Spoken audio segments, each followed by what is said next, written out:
नमस्कार, टीवी में आप सभी का बहुत स्वागत है। मैं गरिमा श्रीवास्तव आपके साथ।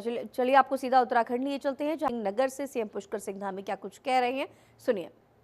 भारत माता की, भारत माता की जय श्री राम। जरूर है कि थोड़ा विलंब हो गया और मुझे मिली जो सितारगंज से, खटीमा के आसपास से या हमारे अन्य जनपद के स्थानों से आई हैं, तो कह रही थी कि काफी देर से हम यहाँ आ गए हैं।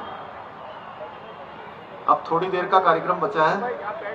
मैं आपको इतनी बड़ी संख्या में सब आशीर्वाद देने के लिए, तो मेरे जोर से नारा लगाइए एक बार, भारत माता की, भारत की जय श्री राम, जय जय श्री राम। राज्य सरकार के 3 वर्ष का कार्यकाल पूरा अवसर पर आयोजित इस भव्य कार्यक्रम में मंच पर आसीन भारतीय जनता पार्टी के जिलाध्यक्ष भाई कमल जिंदल जी, रुद्रपुर के लोकप्रिय विधायक आदरणीय शिव अरोड़ा जी, रुद्रपुर नगर निगम के अभी नवनिर्वाचित महापौर, जिनको आपने बड़े अंतर से यहां नगर निगम में निर्वाचित किया है,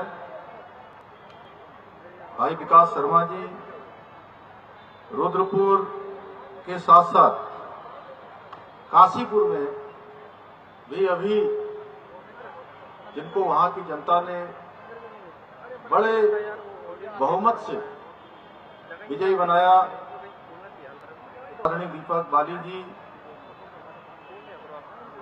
भारतीय जनता पार्टी जिलाध्यक्ष काशीपुर के मनोज पाल जी,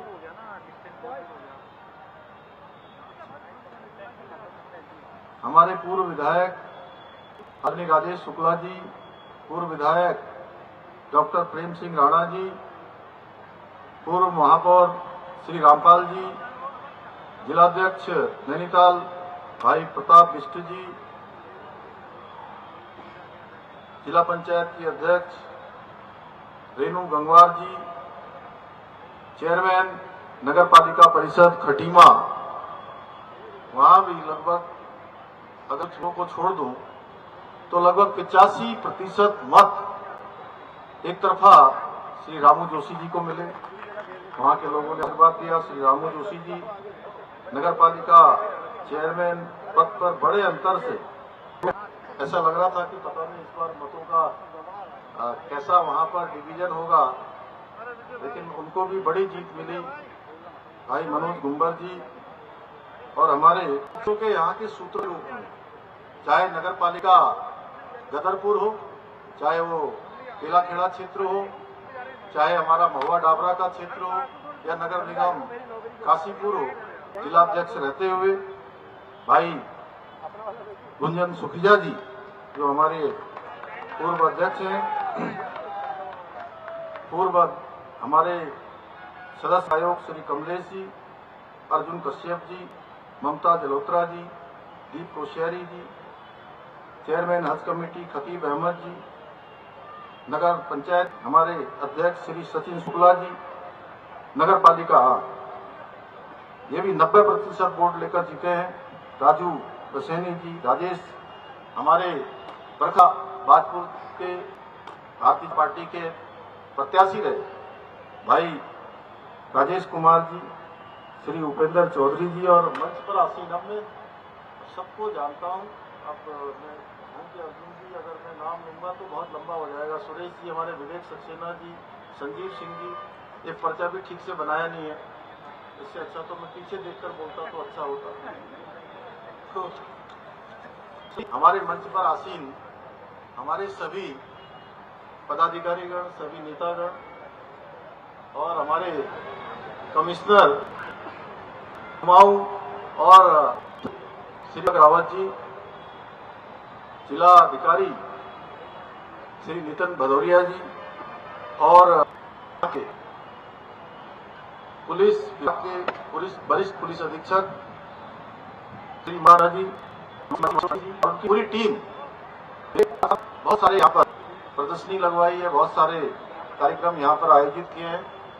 उस मंच पर बैठे हुए हमारे सभी नव निर्वाचित सभासदगण, जिनको भाई विकास शर्मा के साथ साथ इनको भी जनता ने अपना आशीर्वाद देकर पार्षद चुना है सबको, और बड़ी संख्या में जनपद के विभिन्न विभिन्न स्थानों से आई हुई हमारी माएं बहनें, सभी मेरे बड़े और मेरे सभी नौजवान युवा साथियों और मीडिया के हमारे मित्र अभी अल्मोड़ा में सरकार के 3 साल पूरे हुए हैं और इसी बीच मुख्यमंत्री पुष्कर सिंह नगर पहुंचे और इस दौरान उन्होंने इन 3 सालों में उत्तराखंड के लिए क्या कुछ विशेष बीजेपी की सरकार ने किया है, इन सभी बातों का जिक्र करते हुए नजर आ रहे हैं। अब चलिए आगे बढ़ेंगे, जहां आज दुनिया भर में वर्ल्ड ट्यूबरक्लोसिस डे यानी कि विश्व क्षय रोग दिवस मनाया जा रहा है। भारत दुनिया में से अधिक टीबी प्रभावित देशों में से एक है। विश्व स्वास्थ्य संगठन के मुताबिक भारत में हर वहीं विश्व क्षय रोग दिवस पर सीएम धामी ने लोगों से भारत को क्षय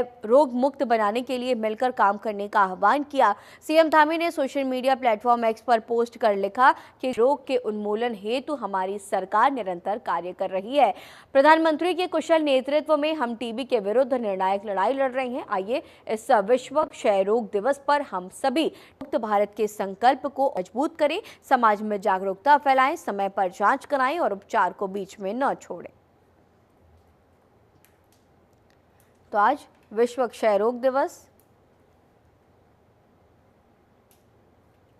और उत्तराखंड में 30 अप्रैल से 4 धाम यात्रा शुरू होने जा रही है, जिसको लेकर तैयारियां लगातार जारी हैं। इस बार श्रद्धालुओं के पहुंचने की संभावनाएं हैं। सीएम पुष्कर सिंह धामी अलग अलग विभागों की बैठक कर रही हैं और इस पर जानकारी देते हुए मुख्यमंत्री ने कहा कि 4 धाम यात्रा को और व्यवस्थित करने के लिए हम 4 धाम यात्रा परिषद का गठन करने वाले हैं, जो यात्रा को विधिवत रूप से संचालित करेगी। उन्होंने बताया कि नए होम स्टे और होटल बनाए जा रहे हैं। धामों के आसपास के स्थानों को डेवलप करने पर भी विचार कर रहे हैं। रजिस्ट्रेशन की व्यवस्था और अन्य व्यवस्थाएं अच्छी हों, इसके लिए हम विभागों की समीक्षा कर रहे हैं और यात्रा प्रारंभ होने से पहले भी अभी बैठकें होनी हैं। इस बार मैं स्वयं उसकी समीक्षा कर रहा हूं और जल्दी 4 धाम यात्रा को और व्यवस्थित करने के लिए 4 धाम यात्रा परिषद हम उसका एक गठन करने वाले हैं, जो यात्रा को विधिवत रूप से संचालित करेंगी और क्षमता भी बढ़ गई है और क्षमता भी बढ़ रही है और साथ साथ होम स्टे बन रहे हैं, होटल बन रहे हैं। और दूसरा यह है कि आसपास के जो स्थान है हमारे देव स्थानों के आसपास, चूँकि जब यात्रा का शुभारंभ होता है वो एक हमारा बहुत पीक आवर्स होता है, 1-1.5 महीने का जो समय है, उस कालखंड में आसपास के क्षेत्रों में भी जो देव स्थानों के आसपास के धाम के स्थान हैं उनको हम डेवलप करने पर भी विचार कर रहे हैं। रजिस्ट्रेशन की व्यवस्था और अच्छी हो, यात्रा का और अच्छी व्यवस्थित तरीके से यात्रा हो, उन सभी पर विचार करके प्रत्येक विभाग वाइज हम लोग लगातार उसकी समीक्षा कर रहे हैं। अभी यात्रा प्रारंभ होने से पहले अभी और भी हमारी बैठकें होंगी, जिसका क्रम लगातार अनुरूप रूप से जारी रहेगा। देखिए, और चलिए अब आगे उत्तराखंड की धामी सरकार के 3 साल पूरे होने पर रामलीला मैदान में जश्न मनाया गया। इस कार्यक्रम में शामिल होने के लिए उत्तराखंड बीजेपी के प्रदेश अध्यक्ष महेंद्र भट्ट भी मुख्य अतिथि के तौर पर पहुंचे, लेकिन उनके पहुंचते ही कांग्रेस ने हंगामा करना शुरू कर दिया। कांग्रेस कार्यकर्ताओं का आरोप है कि महेंद्र भट्ट और बीजेपी सरकार ने जनता को छलने का काम किया। हंगामा बढ़ता देख मौके पर मौजूद पुलिस ने विरोध प्रदर्शन कर रहे कांग्रेसियों को हिरासत में ले लिया है और थाने लेकर गई। कांग्रेसी कार्यकर्ताओं ने आरोप लगाया कि महेंद्र भट्ट ने भी पहाड़ के लोगों को सड़क छाप बोलने जैसा अमर्यादित बयान दिया। वहीं महेंद्र भट्ट ने कहा कि कांग्रेस मुद्दा विहीन हो गई है, इसीलिए व्यक्तिवादी नीति पर केंद्रित हो गई है। उनके बयान को दूसरे आशय के साथ पेश किया जा रहा है। वहीं उन्होंने इस दौरान कांग्रेस पर ही उल्टा निशाना साधते हुए कांग्रेस को अपने गिरेबान में झांकने की नसीहत दे डाली है। देखिए, महेंद्र भट्ट जी को मैं सबसे पहले ये कह देना चाहता हूँ कि जिस तरह से लगातार आपके नेतागण, आपके लोग और आप स्वयं जो है पहाड़ विरोधी नारे लगातार लगाते जा रहे हो और पहाड़ विरोधी बातों को करते जा रहे हो, तो कहीं ना कहीं ये आपकी मानसिकता को दिखाता है। आप प्रदेश के बड़े पद पर बैठे हुए हैं और उसके बाद आपका इस तरह से आप समझ सकते हैं कि राज्यसभा सांसद रूप में आपका क्या दायित्व होने चाहिए, और उन दायित्वों को छोड़कर आप जो है इस तरह की बातें कर रहे हैं। किसी संगठन को आप इस तरह से आक्षेप लगा रहे हैं कि जो है संगठन का कोई काम नहीं है। कांग्रेस पार्टी के बारे में बता देना चाहता हूँ, कांग्रेस पार्टी जो है हमेशा सब लोगों के हितों के साथ खड़ी। जब देश में आई है, जब देश में आप जब लोगों का शोषण किया है, तो कांग्रेस जो है लोगों की आवाज़ बनकर सड़कों पर खड़ी हुई है। और उसी क्रम में आज हम लोगों ने युवा कांग्रेस हमारे जो जिला अध्यक्ष हैं उनके नेतृत्व में हम लोगों ने यहाँ पर उनका घेराव करने का कार्यक्रम किया था। अच्छा होता है कांग्रेस के लोग अपनी नीति, अपने आने वाले कार्य और अपोजिशन की भूमिका, जिस भूमिका में क्या क्या अभी सरकार को करना चाहिए उसको गिनाती। लेकिन मैं पिछले दिनों से देख रहा हूँ कांग्रेस हताश है, मुद्दा विहीन है, इस प्रकार के विषयों को उठाती है। मेरा बयान की पद्धति जिस रूप में उन्होंने उसको व्यक्त किया, आशय से भिन्न था। जब नरेंद्र सिंह नेगी जी ने कहा मैंने वो शब्दावली का प्रयोग किया, फिर भी अगर किसी को शब्दावली खराब लगती है तो मेरे पुतले उन्होंने जला दिए, मेरे खिलाफ सब प्रकार का जो करना था वो सब लोगों ने किया है। लेकिन मैं फिर कहना चाहता हूँ कि इस राज्य के लिए क्षेत्रवाद, जातिवाद, पहाड़ मैदानवाद ये ठीक नहीं है। और मैं कांग्रेस के मुख्यमंत्री जो प्रदेश अध्यक्ष हैं उनसे जानना भी चाहूँगा, जब मेरे प्रदेश के मंत्री ने त्यागपत्र दे दिया, इस भाव को, इस उम्मीद के ध्यान में रखते हुए कि इससे राज्य के इस प्रकार परिस्थितियाँ निर्माण हो रही हैं, तो कांग्रेस के अध्यक्ष को क्या उनका नैतिक कर्तव्य नहीं बनता था कि अपने विधायक जिन्होंने मात्र शुद्ध गाली दी है, सड़क के अंदर अपमानित किया है, और जिस प्रकार से उत्तराखंड के लोगों को थू करके शब्द का प्रयोग किया है, क्या उनके अंदर नैतिक बल नहीं है कि अपने विधायक को बोलकर केवल एक नोटिस दे रहे? अच्छा होता है कांग्रेस के लोग। और उत्तराखंड सरकार द्वारा प्रदेश भर में अवैध रूप से संचालित मदरसों पर की जा रही कार्रवाई को लेकर संत समाज ने सरकार का खुले तौर पर समर्थन किया। स्वामी आनंद स्वरूप ने इस पहल को सराहनीय बताते हुए कहा कि सरकार को इस मुहिम को सख्ती से जारी रखना चाहिए। आनंद स्वरूप ने कहा कि अवैध मदरसे आतंकवाद की जन्नी बन रहे हैं और इन पर समय रहते रोक लगाना जरूरी है। उन्होंने सरकार को सचेत करते हुए कहा कि इस बार ये कार्रवाई अधूरी न रहे और इसका हाल की गई वेरिफिकेशन ड्राइव की तरह न हो जो बीच में ही छोड़ दी गई थी। उन्होंने विपक्ष पर भी निशाना साधा और कहा कि कांग्रेस अब इस्लामिक पार्टी बन चुकी है। स्वामी आनंद स्वरूप ने हमें सरकार से आग्रह किया कि सभी अवैध मदरसों पर कड़ी कार्रवाई करते हुए प्रदेश को सुरक्षित और शांतिपूर्ण बनाया जाए। देखिए क्या है कि उत्तराखंड की स्थिति अति भयावह है।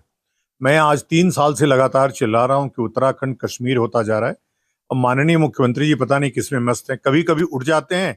पिछली बार जो वेरिफिकेशन ड्राइव हुआ वही कंप्लीट नहीं हुआ। लगभग यहाँ पे 5 लाख से ऊपर रोहिंग्या मुसलमान रह रहे हैं। 3 लाख से ऊपर की लिस्ट में दे चुका हूं, लेकिन उस पर कोई कार्रवाई नहीं हो रही है। मुझे उम्मीद है कि जो मदरसे पे कार्रवाई चली है, देखिए मदरसा आतंकवाद के गढ़ हैं और मदरसा मुक्त उत्तराखंड सबसे पहले बनना चाहिए। अगर ये कार्रवाई कर रही है सरकार तो यह स्वागत योग्य है। माननीय मुख्यमंत्री जी का बहुत धन्यवाद है कि देर आए दुरुस्त आए। हाँ, लेकिन अगर ये अपूर्ण रह गई तो फिर वही वेरिफिकेशन ड्राइव वाली हालत हो जाएगी। आप भागिए मत, नहीं तो फिर घायल होंगे आप।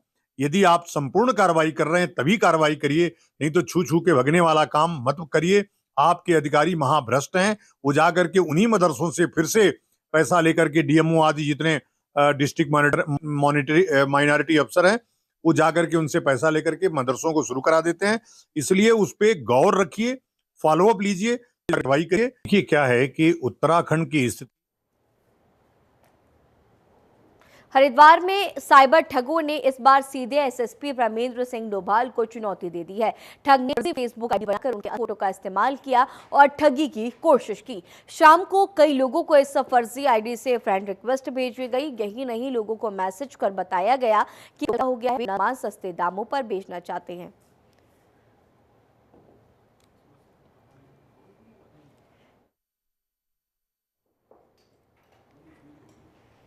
और अब चलिए आगे बढ़ेंगे, जहां अगली खबर आपको बता दें कि बड़क से है, जहां अपर यमुना वन प्रभाग के जंगल में आग लग गई है। आग लगने से धू धू कर जंगल जलते रहे। उधर वन विभाग के अधिकारी और कर्मचारी सरकार के 3 साल बेमिसाल कार्यक्रम में व्यस्त रहे। नगर पालिका बड़कोट से लगे क्षेत्र उपराढ़ी के जंगल में आग लगने से कर्मचारी खबर है। विभाग लापरवाही से जंगल जलते रहे और कर्मचारी कार्यक्रम में रहे हैं। अधिकारी द्वारा इसे आग बताकर वे अपना पल्ला झाड़ते नजर आए। आपको बता दें कि अभी गर्मी के मौसम की शुरुआत भी नहीं हुई है और आने वाले समय में स्थिति क्या होगी, वन विभाग आग से जंगलों को कैसे बचाएंगे, ये तो आने वाला आएगा।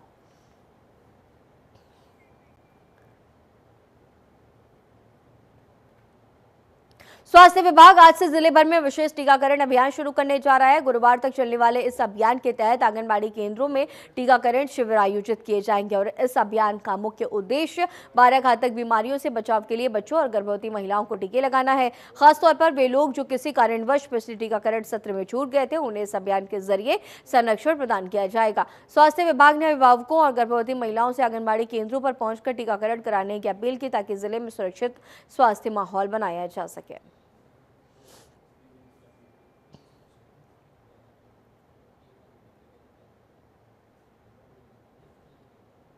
हरिद्वार प्रशासन ने अवैध शराब बिक्री पर बड़ी कार्रवाई करते हुए ग्राम कांगड़े स्थित विदेशी शराब की दुकान से पेटी शराब जब्त की। जिलाधिकारी कर्मेंद्र सिंह के निर्देश पर तहसीलदार और आबकारी विभाग की टीम ने छापा मारकर ये कार्रवाई की है। इस कार्रवाई से शराब विक्रेताओं में हड़कंप मच गया। तहसीलदार प्रियंका रानी ने स्पष्ट किया कि अधिकारी के इस तरह के निर्देश जारी रहेंगे। मौके पर आबकारी विभाग के उप निरीक्षक मदन सिंह चौहान, राजस्व निरीक्षक और प्रधान आबकारी सहायक भी उपस्थित रहे।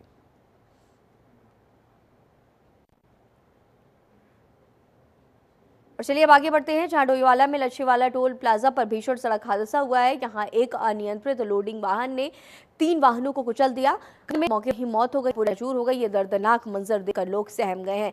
टोल प्लाजा पर मौजूद लोगों को बाहर निकाला और पुलिस की सूचना बुधवार जा रहा डंपर लच्छीवाला टोल प्लाजा के पास ब्रेक फेल होने के कारण अनियंत्रित हो गया। 3 वाहनों को और टोल प्लाजा के पोल से हटाया। हादसे के चलते हाईवे पर लंबा जाम लग गया है। दर्दनाक हादसे से क्षेत्र में मातम का माहौल है।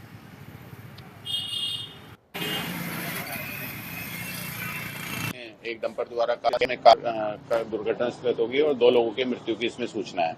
इसमें जो इंटरोगेशन से और अभी जानकारी से जो जानकारी सामने आई है, उसमें गाड़ी के ब्रेक फेल होना भी सामने आया, लेकिन अभी इसमें और जो इसमें समस्त कारणों की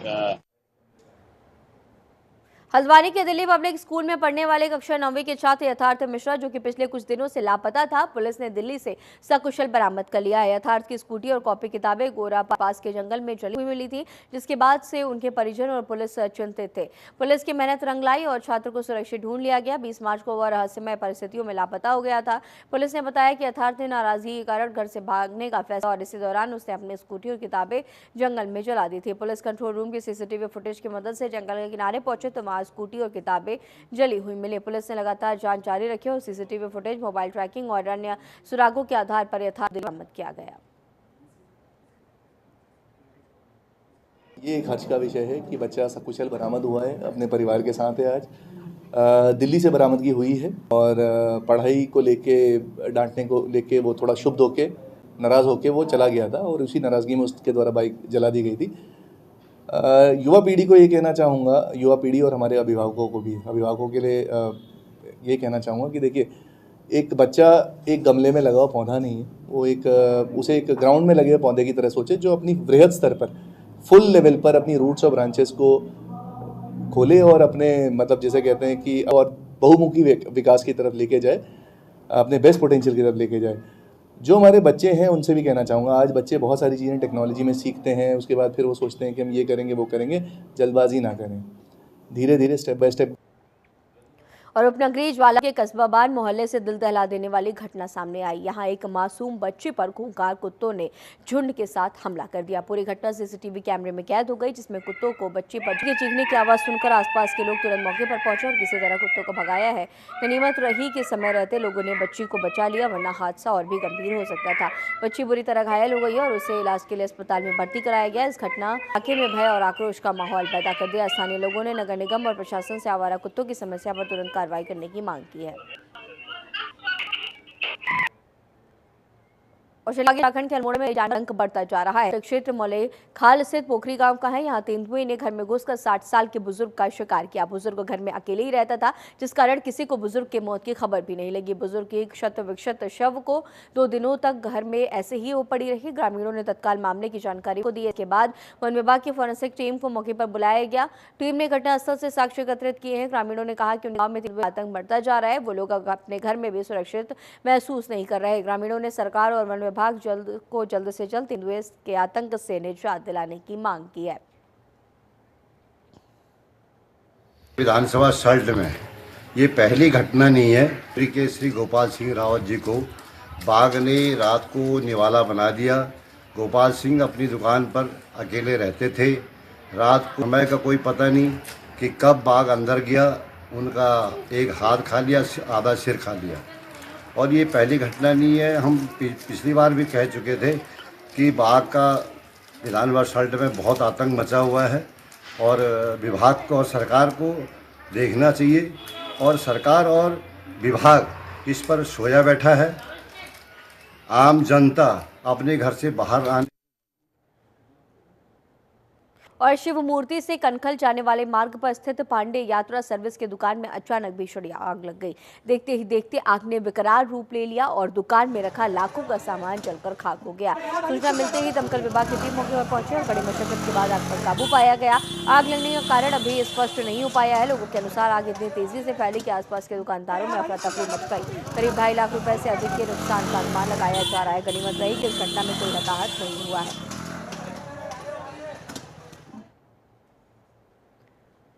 बुलेटिन में फिलहाल इतना ही। खबरों का सिलसिला लगातार रहेगा। टीवी की